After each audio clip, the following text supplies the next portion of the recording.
Hello everybody, welcome back to another video, and today I'm playing Build and Destroy, a game that I play a decent amount of times. Where is it? I've played a decent amount of times, uh, just a few hours. I totally don't, yeah, this isn't, I'm not that good at the game. Uh, Totally don't have a specialty or anything. Totally not. Alright, whatever. But so today I've been getting a request from one of my friends to make uh, some tutorials on this game because they don't know how to play this game, and I don't see many tutorials on how to do stuff in this game myself. Because like not many people make tutorials on this game for some reason, which I don't know why they don't do that. It confuses me, but I'm gonna teach the basics of the game in this video. Uh, I guess yeah, so I'm gonna do some of the basics like magnets, suit building, suit equipping, key binding, go through each of the tools, stuff like that. So let's hop into it. First of all, I'm just gonna start with tools. So first of all, there's tool number one. Whenever you use it, whenever you're loading in, you get this, which says you can group select with multi-move and delete tools. So uh, this, like you can multi-select with this, the delete tool, the move tool, yeah, and then by holding shift and control and drag clicking over areas like this. So like if I drag normally it doesn't do anything. If I drag with like shift or control held down it does. And then lastly, while holding shift or control, you can also click on individual parts. So like if I go to like this is the paint tool, by the way. If like I hold control and I click on this, it'll select it with red. But so once you get that, you just hit got it, and then so each of these have a keybind, which they say at the top here. So like F, G, H, J, and K. So um, so F is the paint tool, so you can select whatever color you want here, and then you just click on whatever block you want to paint. So let's say I want to make this block red, it'll become red. But then after you click it, it sometimes selects it, or you can just like control click it, and then you can like control click it, you can like change the color via this. And then in advanced paint, you just get a color wheel. And this button will take a color. So like let's say I want this. I want that, and then I want the color of it. So I just click this, click on it, and then now I have the same color as this, so I can paint this the exact same color. Okay, now G is the material tool, and it's also like collision and stuff. So materials, you can select all of these materials. Force field and glass I used for invisible stuff. Smooth plastic is just the default, and all of these are just have like different textures and stuff. And then there's transparency, which is this, which you can only go up to 0.8. Like if I put a 1 in, we'll set it to 0.8 because I think the devs didn't want to be able to have fully invisible stuff, but it's easy to like make this invisible by like painting it white and then like having other stuff around it. But that makes it easier to hide via that way. And then reflectancy,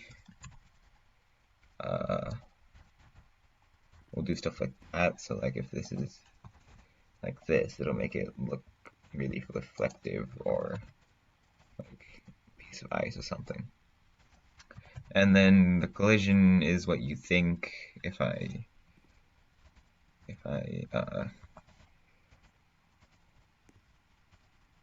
make this bigger, and then I walk into it, it'll stop me. But then if I turn collision off, it won't stop me because it doesn't have a collision box anymore. Okay, H is the surface tool. So this surface tool is pretty much, you don't use it unless you're like doing certain things. So like there's normal and classic. I think classic just changes all the sides, but normal can change like certain sides. So like if I want the front to be like a hinge, so I'll do this. It'll do this because this is apparently the front to it. Or like inlets. I don't know what that is. Studs. I don't know what that is. But like a motor, that'll do that, which doesn't work, I don't think. I don't know what universal is either, but like glue, I think if you put something next to it, it'll stick and stuff. So it's just like different surfaces. So you can change like the different sides you want to do it on. So like, if I want to put it not there, I want to do right, which should be this wall. I could do that, and then it will make it a hinge. Alright, J is the configure tool, which you only really use if you're doing stuff like if you're using anything like this. So like anything that's like a decal, this, a particle emitter, a trail, a follower, an enemy, a follower pet, a follower all, and some magnet. I think, do magnets have? I think certain magnets have them, and like one of the two magnets. Sticky parts might, wheels, I don't know. None of these have them because they're not interactable parts.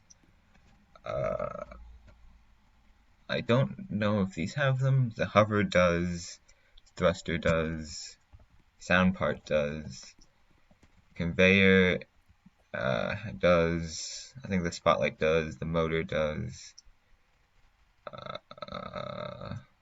Yeah.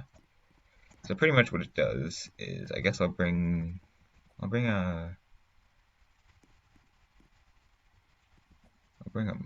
this thing over here. So what it does is whenever you click on a block with the thing, stuff will pop, a bunch of like options for it will pop up. So like this is a conveyor, so it will push you like that. Oh Jesus.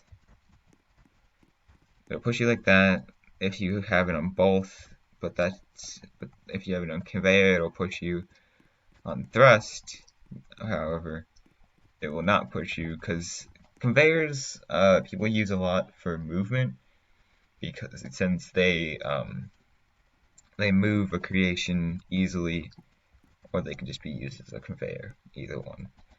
And then K is just the scale tool, so you can like this thing, collision on and off. This just makes it so that you have like a 1 block scale, and then you can like scale it down to the smallest bit that you can possibly get and stuff. And then otherwise it has directions, which is either just doing this, or if you want both, it'll scale on both sides. And then this actually changes the size. Like if I want to have it like 15 by 15 by 15,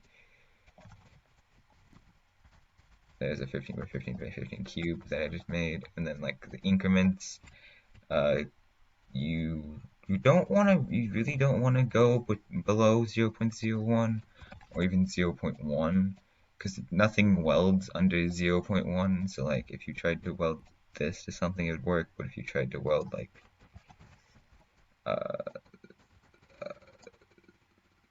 this to something via this side, it would not work. Also, whenever you use the size scale tool, it'll go from the middle, like you're scaling it from both sides. Okay, so then the second tool is the copy and paste tool. So that's pretty self-explanatory. You click on a block and you drag it, or if you don't like that, you can click on it and it'll copy it above it. Third tool is move tool, so you can drag stuff like this. Drag classic. I don't use this very often, so I don't know what the difference between drag classic and drag thing are. But then you can also have local, which if this is like rotated on a wedge or something, it'll do that. Also, you can't. So with the move tool, you can hit R and T, which don't do anything like this. But if you have like a prism or a wedge, this is the only way to actually tilt something. If I can get it to tilt. Give me a second.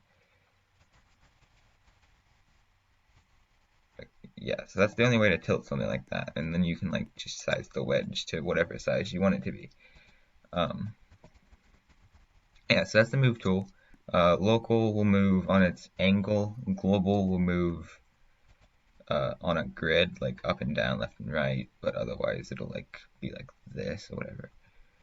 And then increments just movements. Like if I set this to 15, it'll move 15 studs. Or if I want to set it to 0.01, which is useful, it'll move it like at a very, very small range. The delete tool, you can select with the delete tool. So if you hold Control and select, it'll do that, and then you can hit this and undo. This is how you do like delete glitches and stuff. So you can like copy and paste large things. This is the key binding tool. So it's also referred to as the mech tool. I'm just gonna put down, just put down a conveyor since I already explained what that is to you. Okay, so control is for like hitting the keybinds and stuff, and that's also how you control look things. So that's how you control. You have to have this equipped to use like an aim part. So whenever you have this equipped, wherever you click, this will look at.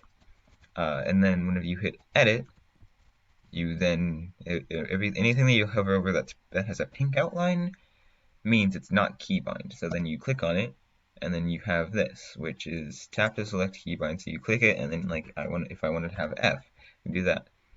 And then there's the action, and then the name. I'm just gonna name it test for now. And this has to be appropriate, but then whenever you click on select action, this will pop up instead of having you type it or whatever. And so it has normal, opposite, delayed, normal, delayed, opposite, and hold normal and hold opposite. So normal and opposite. So normal is if the keybind is on, the thing is on. Opposite is if the keybind's off, the thing's on. Like pretty simple logic. And then delayed normal is whenever you turn it on, it'll have a delay before it turns on, and then whenever you turn it off, it has a delay before you turn it off. And it's just the opposite of that. So it has a delay turning off if you turn it on, and then a delay turning on if you turn it off, if you turn the keybind off. And then hold normal is you hold the keybind. Oh, if the key, it's pretty much just holding it down a keybind, and then this tends to be kind of buggy. Just because you can like hold down a button and then like undo the keybind, undo the tool, and then whenever you click back into it, it'll keep the keybind how it was. So if the keybind's on and it's hold normal, then it will be like the thing will be on, and then if it turns, and then if you hold it down, the keybind will turn red and turn off. Same with hold opposite; it's just the opposite. So like, if I do that. And then whenever something's keybind, it'll turn white with a little symbol. And now if I go into control, the symbol will disappear, and you can hit like F to turn it on and off.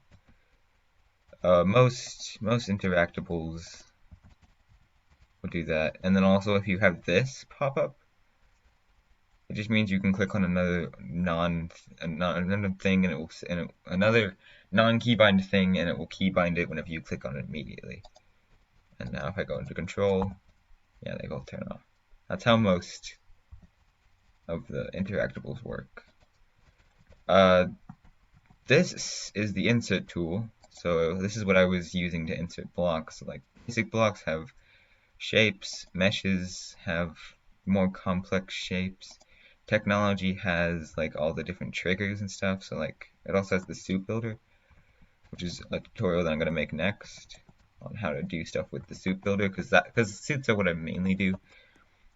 But like you have the impact, you have the height indicator, the impact trigger. This just tells you where you are. The impact trigger tells you, like, sends out an input or activates whatever's welded to it, which welded to things that are welded to each other like stick to each other. That's the best explanation I could probably give.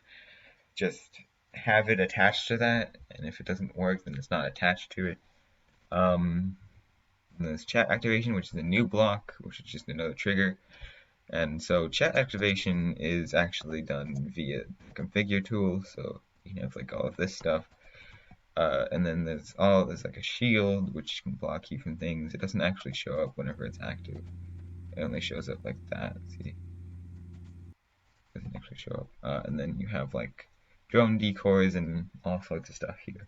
And the mechanisms have like springs and magnets and doors and pressure plates and other stuff that are used to make like mechanisms or like other things that normally aren't possible. Then movement mechanisms are like seats, driver seats, hover seats, passenger seats, wheels, thrusters. Mech seats, they're kind of weird. So whenever you sit in them, well, I can't sit in them properly in build mode. But whenever you sit into them, and then you get up. Well, whenever you sit into them, they make you the controller of the seat. So then, like, wherever you move, the seat will follow you, but you're actually like standing up. Decorative parts have texture parts, decal parts, trail parts, and particle emitters. Texture part, a decal part, and a particle emitter. All of these you use this, which is like the different, so like decal parts and stuff like this. So what you do is you go into the Roblox catalog, and then you go into decals, and then you go into like you just copy the decals ID in the Roblox website. I might make a tutorial on that some other time. And then weapon technology is just like TNT and spikes and stuff. I don't mess with very often, but I do have a lot of sometimes. So all of this is just like actually damaging other people, because this is build and destroy. So this is how you destroy stuff. And then visual effects are just like particle effects that are already built into the game. Yeah, so that's pretty much the basics that I have for you. I guess I'll show you one last thing.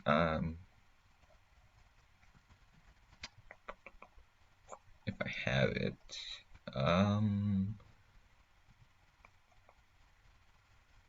Tutorial, here we go. So this is a tutorial. So with magnets, these are magnets. If you hit, I think, yeah, so you can so these are all custom snap range. So like force is how powerful it is, range is how far they'll connect from, or how far they'll like sense each other from without flinging off into the distance. Snap range is by default 5, but if you turn off scale snap to range, you can actually like do that, and then like with it, yes, the size of the magnet matters on how far it snaps to each other. And then also positive magnets attract negative magnets, and that's only what they do. Positive magnets will not move from negative magnets. So like if I go into battle mode, yeah, the negative magnet will go to the positive magnet. They won't meet in the middle, which is interesting, but I kind of understand why you would do that, because it's kind of hard to do that in Roblox Studio. Well, so that's my beginner's tutorial that I have for you. Like, subscribe, maybe share this with people who don't know how to play this game if you're trying to play with them. And peace out. Bye.